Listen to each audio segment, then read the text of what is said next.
All right, so I want to bring in my guest at this time, Mark Perry.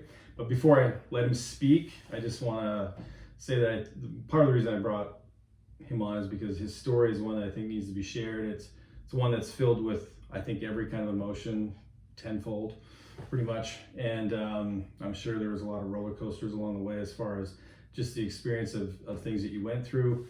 So thanks again for being willing to share your story with us.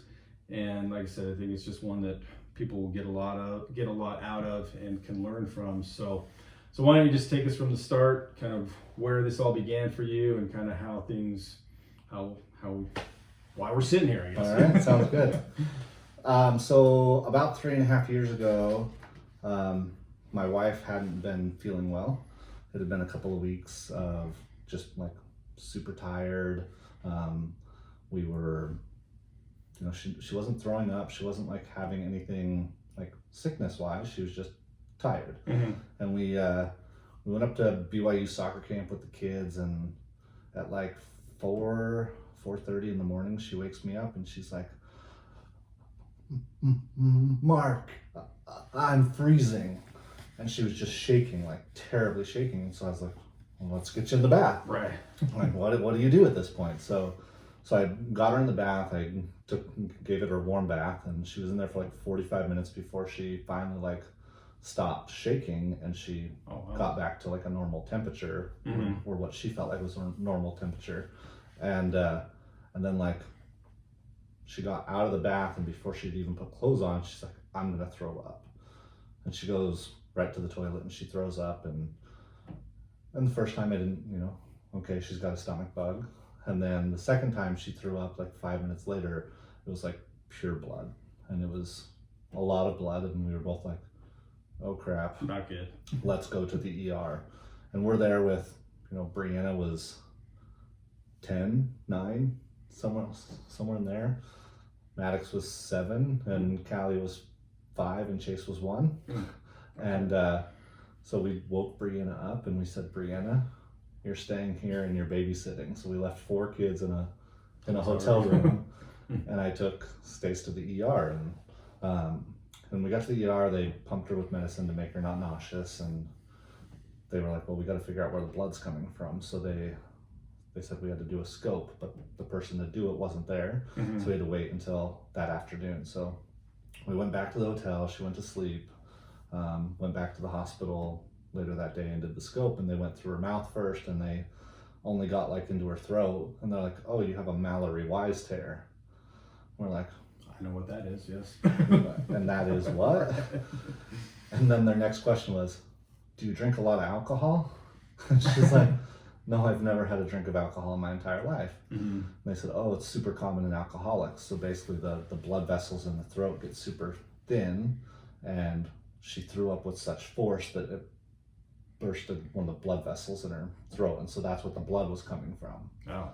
So they just said it heals naturally on its own within 24 hours. So you can just go home. So we packed up the car that day and drove back to Vegas, and that was on a Friday.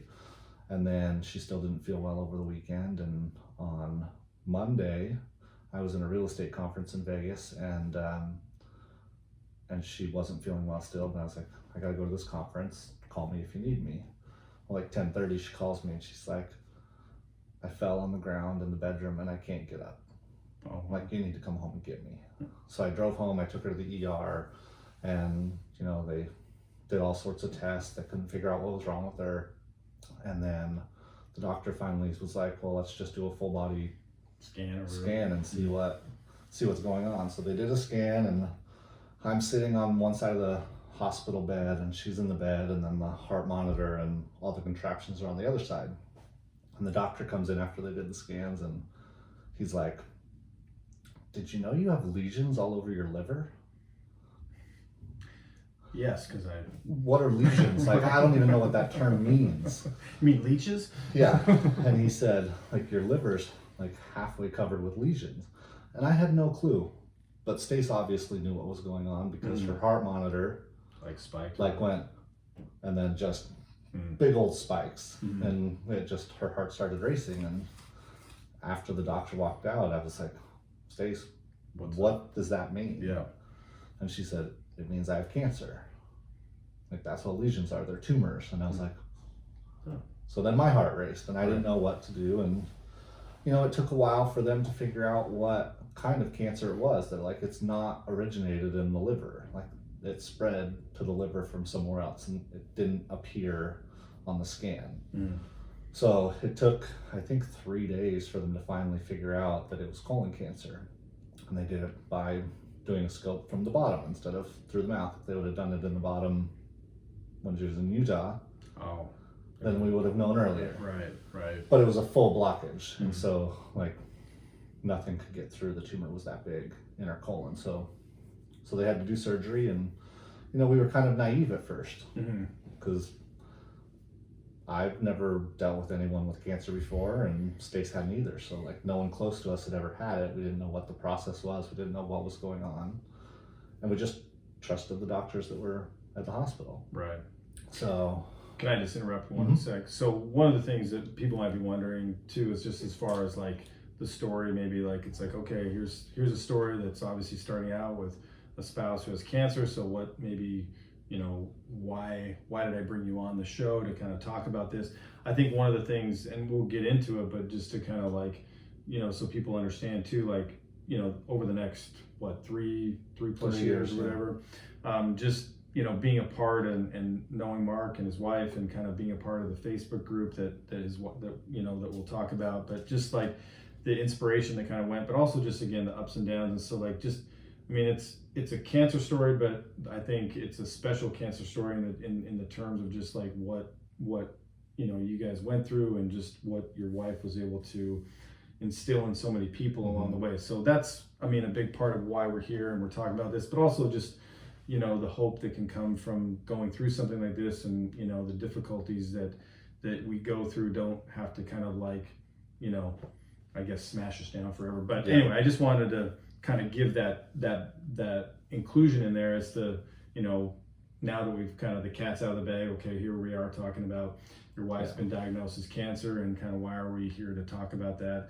And not that there's any, I mean, obviously it's still a significant thing because it's your spouse, but anyway, so. yeah, there's always hope at the end of the story, right? Right. So, anyway, go ahead. So so take us back to now, you're meeting with doctors. And so we're meeting with doctors. They did surgery to remove it out of her colon, and then they were like, all right, now you have to do chemotherapy. And us being naive, we're like, okay, like, how many rounds? Right. Like, well, what do we have to do? Like, when's this going to be done, kind of thing? Or, They're like 12 rounds. That's what the doctor at the hospital told us originally. We're like, all right, we got this. Like, no big deal. Like, we can do this. And so then, like, after her second chemotherapy treatment, I just had this like super uneasy feeling. I mean, even backstepping like just a couple of weeks, her grandma had died the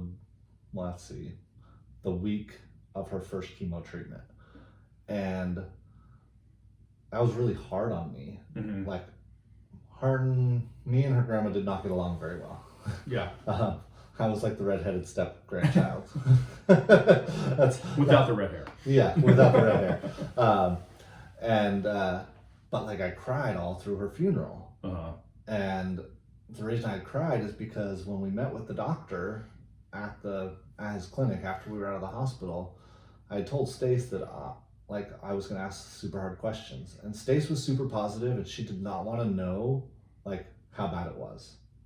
Like, there was a point at the hospital where she kicked me out for a full 24 hours. I was not allowed back in the hospital because I asked the doctor in front of her what stage it was. And she didn't want to know. And so I had to forewarn her, like, I'm gonna ask the doctor hard questions. So if you don't want to know, like, you can leave the room. Right. And so her parents were there, her sister was there, and I was there. And I said, all right, I'm gonna ask questions. If you guys want to stay, you can stay. If you want to go, you can go. And nobody stayed. So it was just me and the doctor in the room. And so I said, okay, like, you talk about chemotherapy and you talk about 12 rounds, what happens after that? Because I had no clue. Yeah.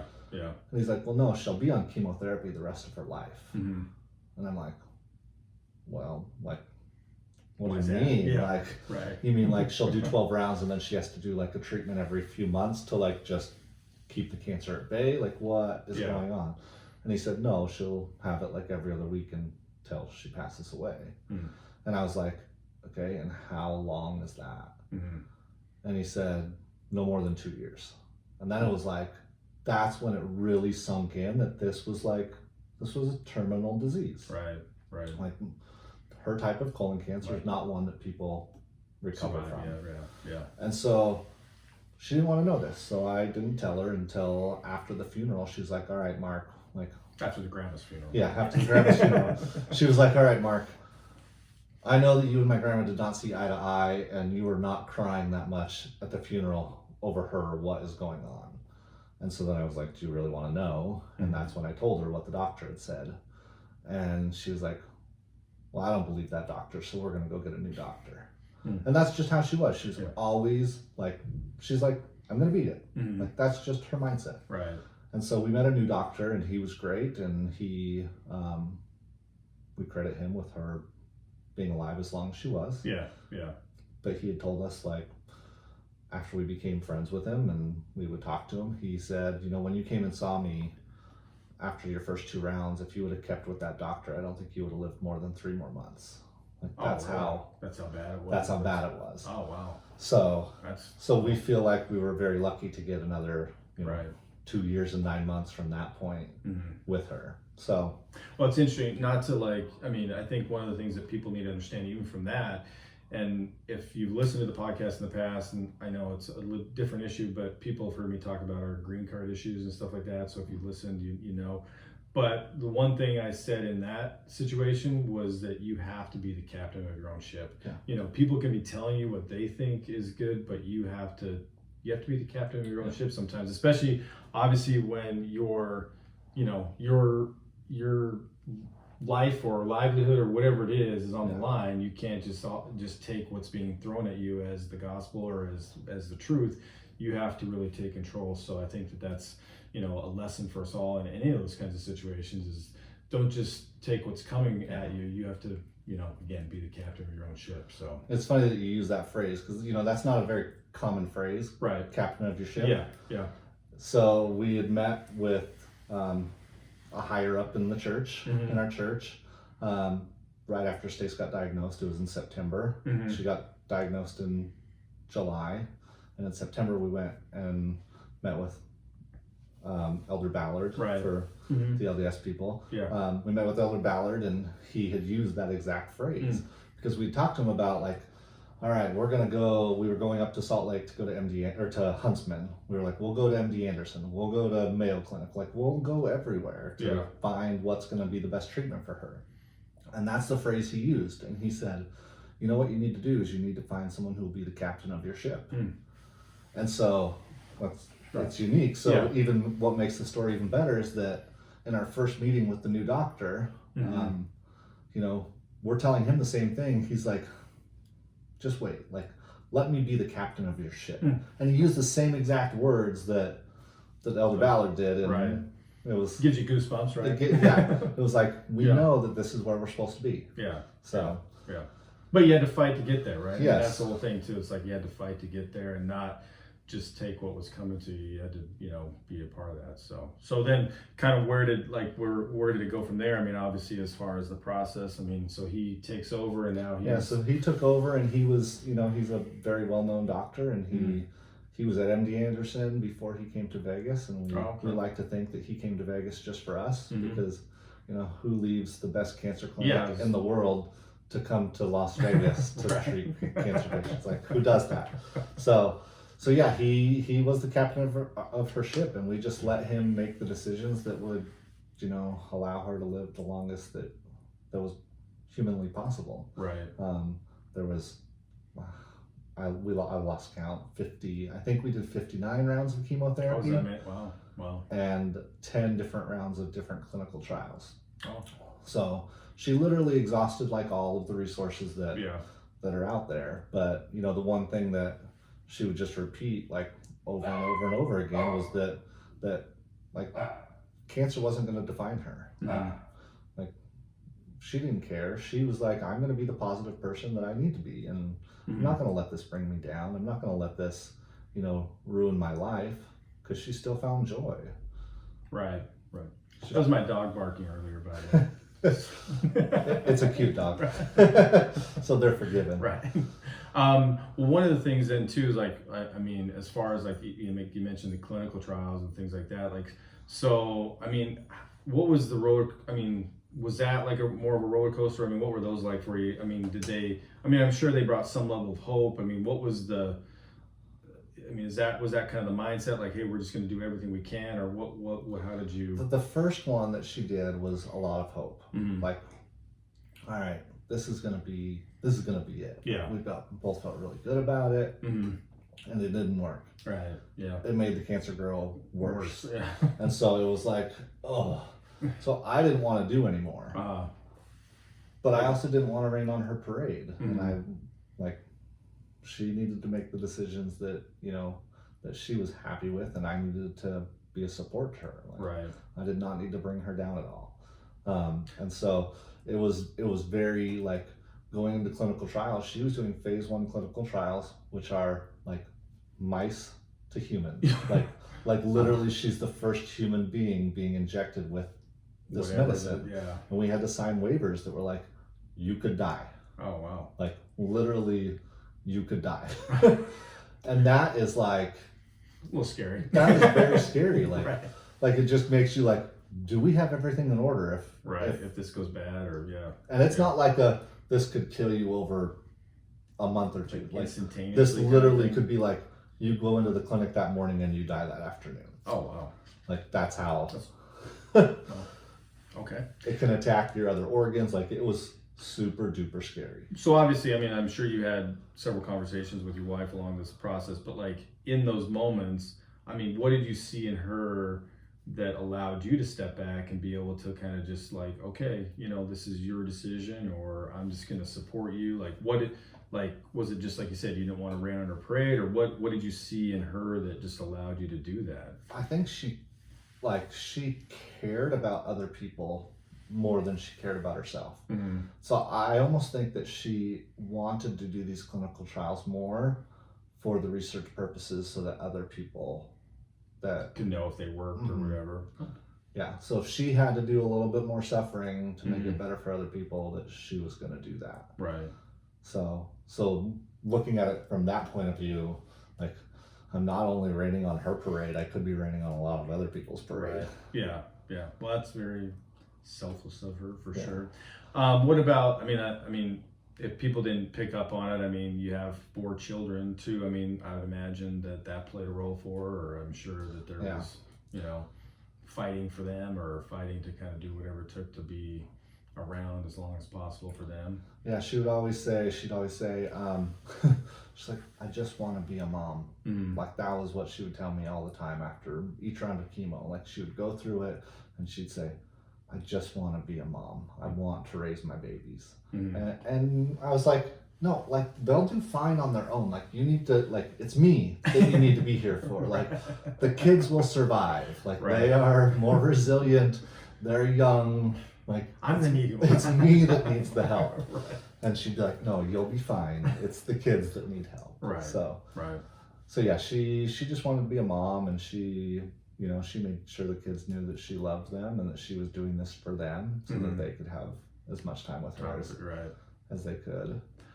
Yeah. So I guess as we kind of, you go along in this process, and I think maybe this is a male thing, maybe it's just like, if you're on the other side of it, like it sounds like you try to be somewhat of a realist, from the get-go. It's like, okay, what am I really looking at? What am I staring at as far as, the type and the length of time and all that stuff. So what was your process like as far as as you kind of move towards, I don't know, I guess if it's an acceptance, I would think when you're in that time frame, people look at grief in a lot of different ways, and I would think that at some level you're kind of going through that as we go. It's not just like I'm waiting till she passes. I'm kind of I'm hitting those points along the way, right?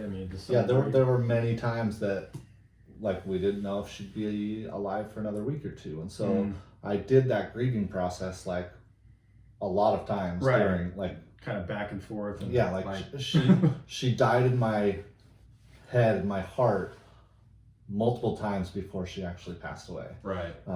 And so, yeah, it was,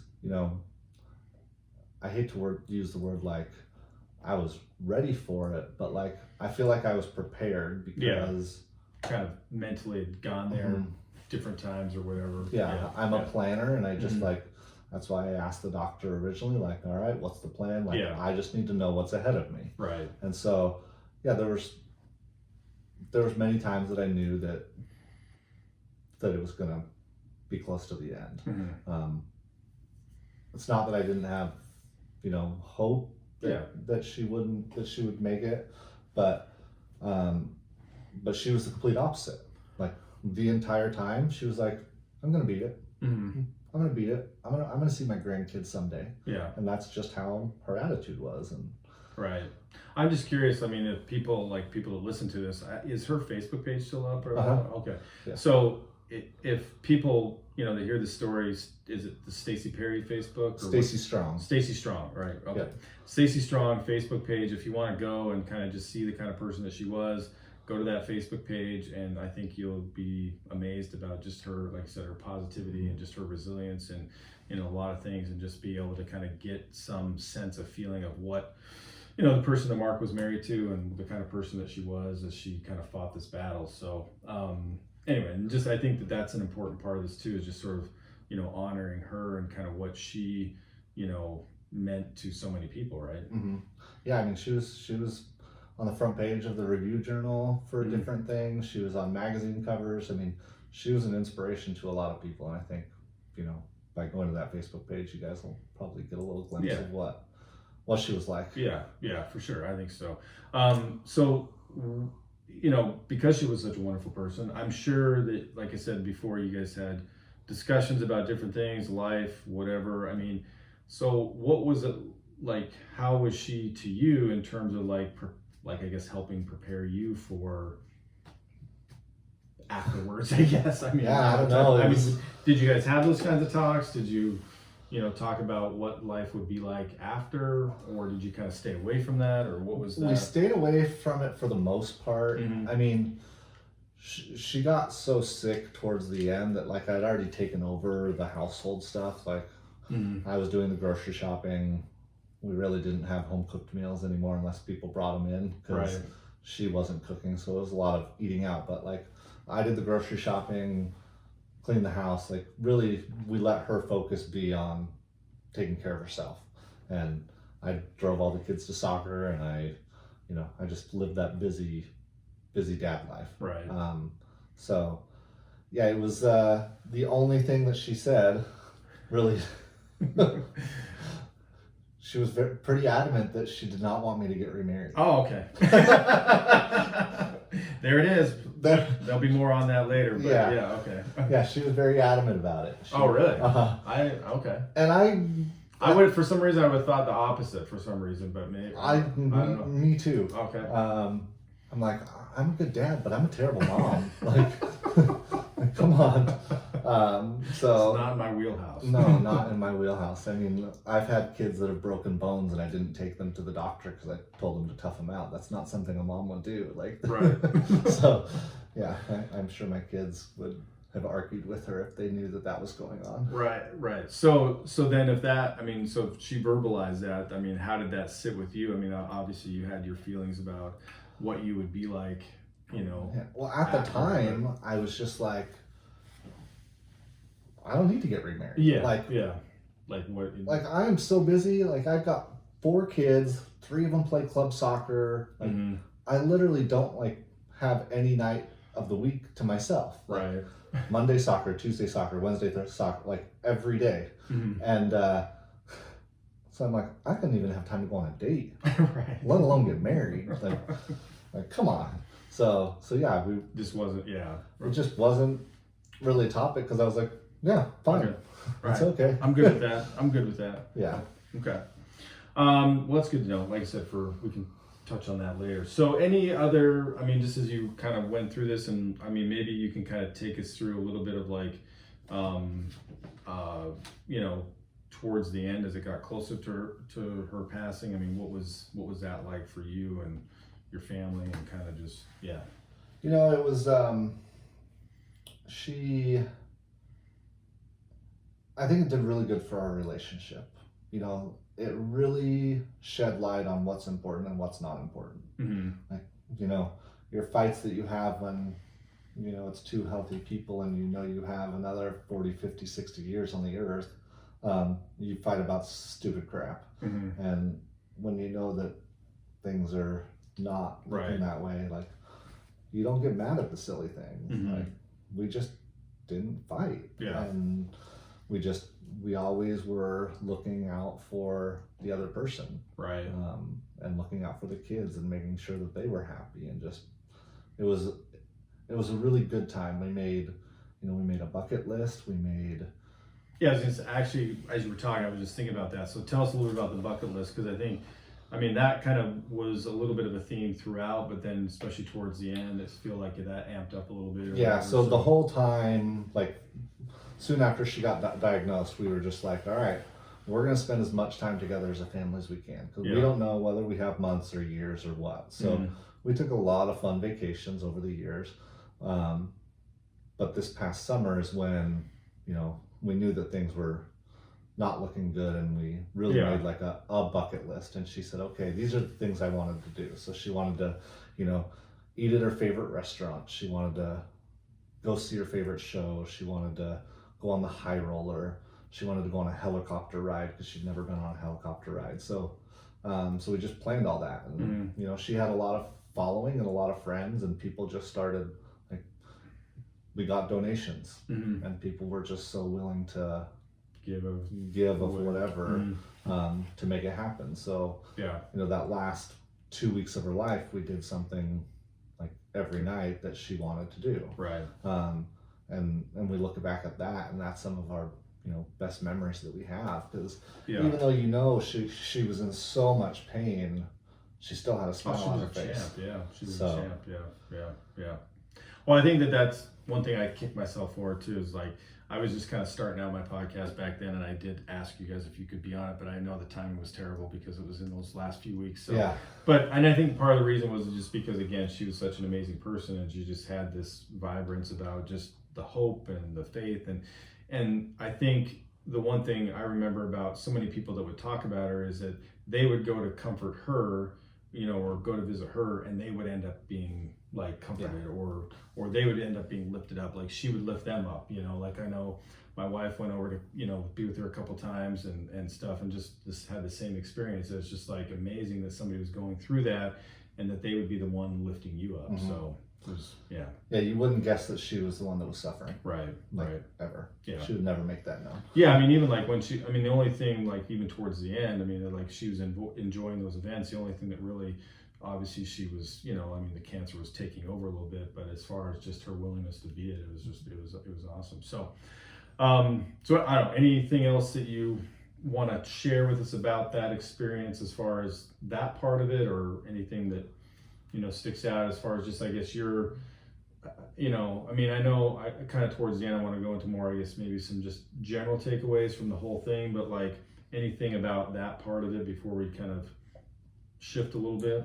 I would just say that, you know, you don't have to have a life-threatening illness to do those things, and to make it so that your spouse is happy, or to make it so that your family knows that you love them. Like, don't wait for the end to let everybody know that you love them. Right. Do it all the way through the process. Yeah. So that would probably be my number one thing that I learned through that process. Yeah, you gotta definitely live in a way that's, you know, fulfilling those things along the way, because you just never know when that time's gonna. And always make sure that you're happy. Right. I don't think anyone had a bigger smile than Stacy did. Yeah. So she like I said, she was amazing. So, all right, okay. Now, I went to a conference a couple weeks ago, and I kind of gained some insight, you know, as I was listening to it, and I was thinking about, you know, how that ties into what we're talking about. And the lady kind of had gone through an experience where she lost her husband. She had 3 kids. She lost him suddenly, more so, rather than over the course of time. You know, he had a heart attack and passed away. But she gave some really insightful things. But she talked about kind of how, you know, obviously when we go through something like this and we lose a loved one, whether it's unexpectedly or in a time in our lives when I mean, you still got a lot of, you're how old? 37. 37. So you still got a lot of life to live, right? Yeah. I mean, you know, and you got your 4 kids and stuff. So how did you begin to, I guess, I'll call it pivot, you know, how did you begin to pivot and sort of like kind of redirect, you know, not again, necessarily, I don't want it to sound like it's like forgetting your spouse, but more like just moving forward. How did that process start for you? Yeah, it started right away. I would say we had multiple pivot points, throughout the process, but towards the end and at the end, we tried to keep things normal for the kids. So she passed away on a Friday. It was like an hour after she passed away. I'm comforting my 9-year-old, and the first things that she says to me, the 9-year-old says, "Does this mean I can't play in my soccer game tomorrow?" Just through the tears. Like, right. She wanted to play in her soccer game the next day. And I just said, "Callie, if that's what you want to do, that's what we'll do." Yeah. And so I tried to keep it normal for the kids, and but what we did was we just called it, this is our new normal. Yeah. Right. That pivot point is, all right, we got to band together, and we've got to keep things on track, minus the mom. Right. Which is hard. Yeah. So there was a lot of pivoting that had to happen more, right. I think more so on me than on the kids.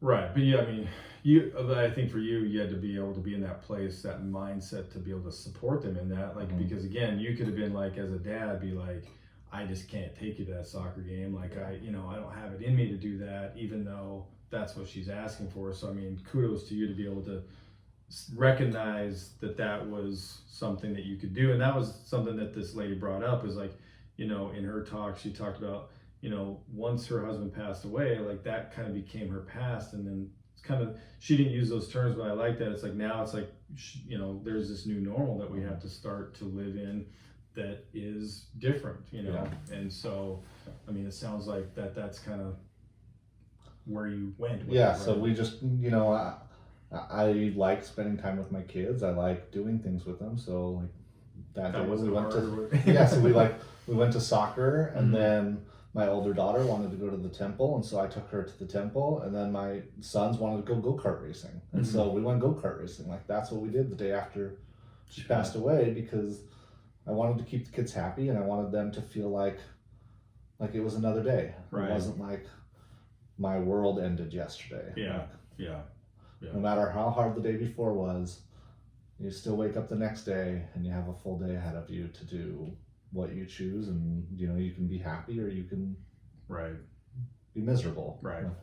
Well, and I think what people have to remember too is that, again, when you're listening to this, I mean, obviously I think there's, regardless of what we go through, there's a lot of good things to think about, but again, this is like a 3.5 year process too. So I mean, so there was a lot of, in some sense, preparation, mentally, I think, even though, again, you have that sense of hope. I mean, but, at some point there's going to be this, there's this realization this is going to come to an end, and we're going to have to figure out life without mom. And, and so, I don't know. I mean, yeah. So, I mean, just being able to kind of make that pivot and transition into that, it's hard, but it's, I don't know. I mean, I think it's necessary, right? Yeah. I mean, very so. necessary.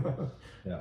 And I mean, have you noticed your kids being fairly pivoting themselves? I mean, I'm sure it's difficult at times. I mean, but like, what's that been like for them? I mean, obviously, I think that some kids have pivoted better than others. Right.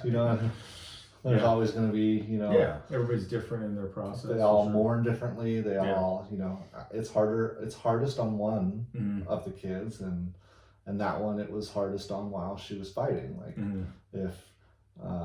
if Stace went into the bathroom and started throwing up, that one child would run to their rooms and cry, where the other ones wouldn't. Right. And so, I think not having a mom there has been, difficult on one, and we're still working on that pivot with him. It's not something that is happening quickly. I mean, it's been 5 or 6 months now, and he still hasn't pivoted all the way. Yeah. Where the others, I think, have, done a better job or Mhm. whatever it is, you know. It's interesting at this conference, this lady gave the analogy of like Jonah and the whale, and I never really heard it from this perspective, but like basically, because she was relating it to grief. I mean, even though he was kind of being punished in the whale, I guess, right? Mhm. You know, for not doing Right. what God wanted him to do, but so it's different than that part of it. But basically, she's like, you know, that the whale was taking Jonah where he needed to be, like. So along the way, as he's kind of learning his lesson, like he ends up where he needs to be, you know. And I think I look at this situation too, and you can look at it in a lot of different ways. And it's like, yeah, as we're going through this, you know, we're going through a lot of pain, we're going through a lot of, you know, ups and downs, but ultimately, hopefully, we end up where we need to be. And you know, and I think sometimes it's just timing, you know, for people get to that place.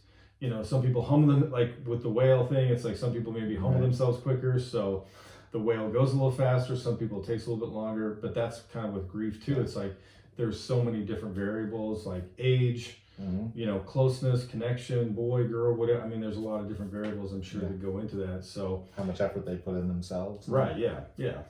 So it's, but anyway, so it's a lot of stuff, right? All right, so obviously you've continued your pivot, and so what was it like for you? Because now let's bring back something your wife said to you, which is, I never want you to get married. And now what's going on in your life? Well, I'm getting married. I'm getting married All right, in a couple of months. Right. So no, it was you know, I did really good at being a dad for a little while after she passed away. I kept the kids busy. I kept, you know, it somewhat normal. Mhm.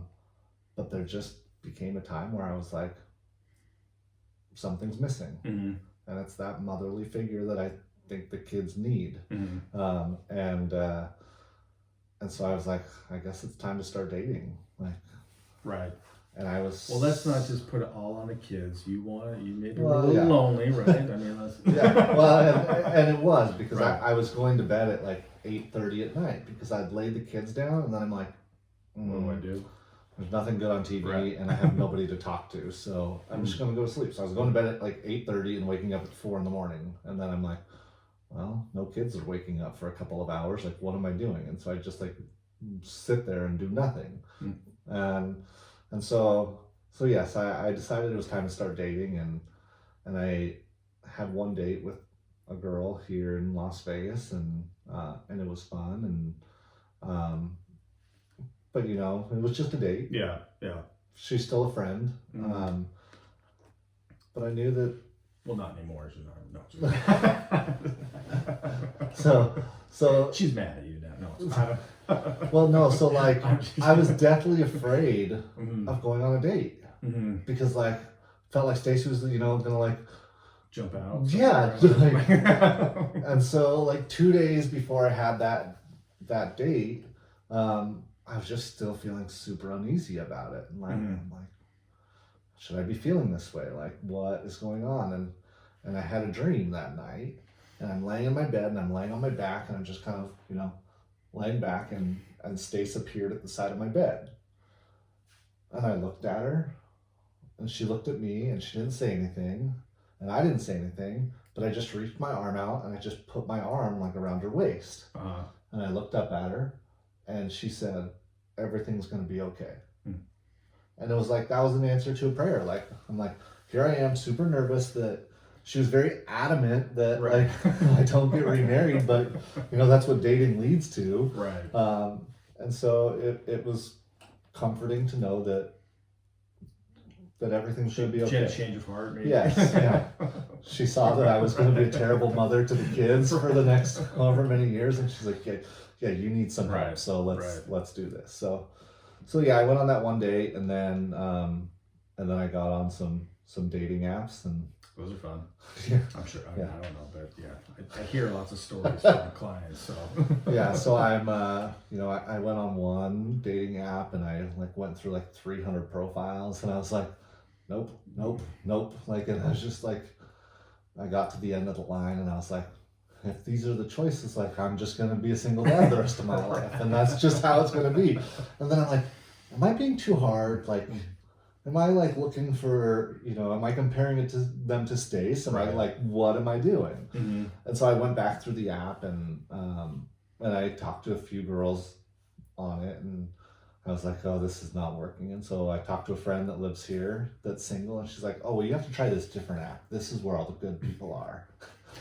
And so I went on this new app, and I was like, well, I want to involve my kids in this. Like, I don't want them to think that I'm doing this behind their back, or like, I want their blessing, so to say, because it's going to affect their lives just as much as it's going to affect mine. Right. And so it was a Sunday, and I was like, Brianna, my oldest, she's 14, so she's boy crazy right now. Right. So I figured she would have fun with me, like going through all these The girls, apps and stuff, right. all these girls' profiles and telling me yes and no. So we went through the profiles together, and we just, had a good time. we had a good time. Right. I've never been on Tinder, but like this app was like Tinder. I'm told that like you swipe up for yes and you swipe down for no, and so I met Lindsay on that app, and it was just kind of like, it was very adamant, very quickly, like this was A good thing. This was it, a right. very good thing, and this girl is supposed to be in my life for a reason. And Lindsay and I have talked about that we don't doubt that Stace probably had a little something to do with it. And she, like, how do you meet someone on the app the first day that you're on the app? Right. And then, it just was very quickly, like we talked on the app on Sunday and Monday. Monday night, she messaged me at the end of the night and said, I'm just going to be bold and say that you're probably getting a lot of messages, and if you want to talk, here's my cell number. And so I texted her the next day, and we texted that day, and then I had a funny story to tell her that I felt like was way too long to say in a text message about a mutual acquaintance that we knew. And so I'm like, can we talk? And that was the first time we talked, and we were on the phone for 4.5 hours. Oh, like, wow. And it was like just seamless or whatever kind of. Yeah, it's like, I met you 2 days ago, but I just talked to you for 4.5 hours, and I could have kept talking. Right. And it was totally normal. And then the next day, when we were talking, she got out of school and she FaceTimed me, and I was like, FaceTime? Oh no, like, did I shave? How's my hair? Like, yeah. Oh, wait a second. Yeah, at least the people on Right, video okay, will be able to right. see that. Yes. I'm like, did I shave today? Like, do I have anything stuck in my teeth? But no, it was very good. And Lindsay's been like really good for me throughout the entire process, because the reality is like, I was still mourning. Yeah. Like my mourning's not. I'm still not Mm. over everything. Like I still cry once or twice a week. And Right. that's just how it is. And Yeah. And Lindsay's been good for me because she allows me to mourn, and she's there for me, and she wants to let me talk about Stace and let the kids talk about their mom. And Yeah. it's been good. Well, I was gonna say, and we don't necessarily have to go into this a ton, but like just as a kind of like a part of that, because I'd imagine dating somebody that's divorced versus dating somebody that their spouse has passed is a little bit different, because obviously on one end you would think that there's still love in the situation, whereas somebody gets divorced, that love's maybe gone, or not quite obviously as in the same light or whatever. So I mean, so obviously it takes I would think a pretty special kind of person to be able to date somebody and love somebody that had a spouse pass away, right? I mean, that's Totally. yeah. And it's funny dating when you're older compared to when you're younger, Right. because you can kind of ask, like, Again, I don't know that, sorry. Right. I'm sorry. I point should've blank said- questions. Yes. Yeah. like- More. Right. You're not afraid to dance. You're not dancing around. Yeah, and so I was to that point, I was very upfront with her, and I said, Mhm. look, like, I don't want you to be offended by this, because Lindsay's divorced. Mhm. I said, I don't want you to be offended by this, but like you're divorced, there may be a little bit of, I don't want to use the word hatred, but like there's some discord between Yeah. you and your former spouse. Right. Where There's me, I'm not still that. very much in love Mm-hmm. with Stace. Yeah. She's not here. Right. So I was like, are you like, is that a deal breaker for you? Mhm. And she was like, no, like, and then as she got on Stacy's Facebook page, and she read through stuff, and she would send me text messages, and she's like, I can't help but think that if if I knew Stace that I'd be her friend and that I'd want to be her friend because like she was that strong. Right. And so, yeah, she was much more than I ever thought that I'd get. Yeah, that's awesome. I mean, that's awesome and amazing and great and all sorts of things. So, and she sounds amazing, so that's even better. Yep. So, so all right. So, what would you say then if you were to kind of just summarize? I mean, I mean, you mentioned before about not waiting and to spend time with your family or to do bucket list items or whatever it is. But what have been some of your biggest takeaways as you've kind of gone through this experience? All in all type thing. So yeah, I think you always have a choice in how you can look at things. are you looking at my notes? No? Okay. All right. Is that on there? Yeah. I scored a point. Nice. No, I mean, you have a choice every day to make the best of each day or to make it a not great day. And that's one thing that we're all given on this life is we're all given the freedom to choose. And we can choose for ourselves if we want to be happy, or we can choose for ourselves if we want to not be happy. Right. And I've learned that it's much better to be happy. Yeah. Well, and I think the other thing too, even going through something difficult, I'm sure, like you said, I mean, just you can choose kind of how you're going to approach that, or what my notes are is like when we go through something, you can use the word choose or decide, whatever word you want to say. We can be bitter about something, we can run from it and just kind of like go off and never really face it, or we can sort of rise from it and make something out of it, right? And kind of take all that energy and and move towards, whether it's, some people might channel it into helping others, some people it's just like, hey, I'm gonna be the best person I can be, and dad, father, husband, whatever, and just share whatever I can. So yeah, I mean, definitely there's a choice in how I think I had I had every opportunity to be miserable. Right. Like that's not a fair deck of cards that I was dealt. Yeah. Right. Yeah. I'm 37. I've got 4 kids. Mm-hmm. They're super busy. I run a business. Like that's not in the game plan to like have a spouse suffer for a long time and then pass away and leave me as a single dad. Like that's not fair. Right. And I could be miserable about it. But I choose to look at the positive of it. And I got longer with her than I probably would have if she didn't, if she wasn't as positive as she was, and if she didn't look at life the way that she did. Yeah. And she gave me 4 beautiful kids, and she taught me how to be a better husband, to be a better dad. Like she taught me a lot of things that I choose to look at the positive side. Yeah. Well, and I think that when you look at that and Stacy and you've been around her, and hopefully people will take the time to, again, I'll mention Stacy Strong Facebook page and go check it out, because I think even from that and what you get from her is that, from the perspective of moving forward and being positive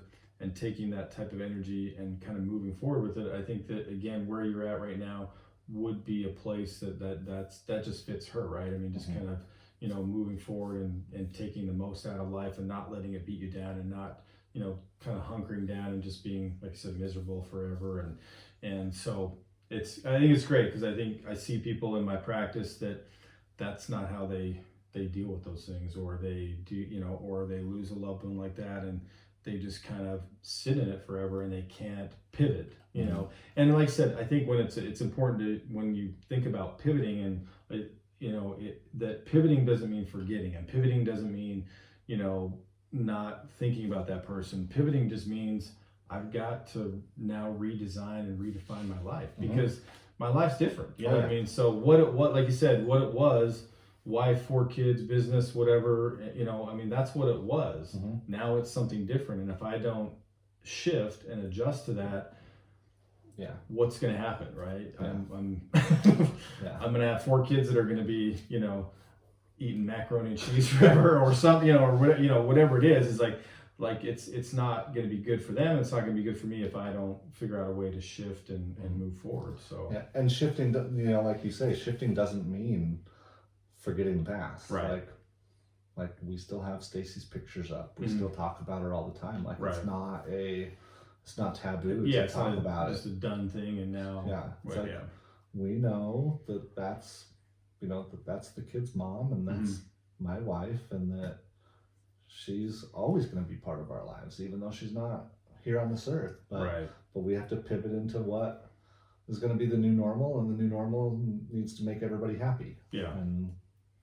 And I'm happy. Right. So Well, and that's the most, I mean, important part through all this, that there's a sense of happiness, and hopefully people get that out of it, that in spite of our difficulties and challenges, that we can still find happiness right through it all. So anyway, I just want to thank Mark for coming on and sharing his story. Hopefully you've gotten out of it, I think, what I've gotten out of it, and obviously he's gotten out of it. So, but this is the Vegas Therapist signing off.